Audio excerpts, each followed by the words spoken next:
Hi friends, ఇప్పుడు మనం Pushpa part 2 movie గురించి కలెక్షన్స్ మాట్లాడుకుందాం. ఇక ఈ మూవీ థర్డ్ వీక్ వరకు మొత్తం 1500 కోట్లు కలెక్ట్ చేసింది. ఇక ఈ మూవీ త్వరలో 2000 కోట్లు కలెక్షన్ చేసినా ఆశ్చర్యపడక్కర్లేదు. ఎందుకంటే ఇప్పుడు క్రిస్మస్ ఉంది. ఈ క్రిస్మస్కి పెద్ద సినిమా ఏమీ లేదు. రాబిన్ హుడ్ కూడా పోస్ట్పోన్ అయ్యింది.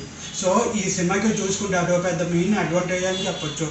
ఇక నెక్స్ట్ మూవీ అప్డేట్ గురించి చూసుకునేటైతే ఏప్రిల్ 18న ఘాటి మూవీ రిలీజ్ అవుతుంది. ఈ మూవీకి డైరెక్టర్ వచ్చేసి క్రిష్ జాగల్మూడి, హీరోయిన్ వచ్చేసి అనుష్క గారు. ఇక నెక్స్ట్ సెప్టెంబర్ 25న అఖండ పార్ట్ 2 మూవీ రిలీజ్ అవుతుంది.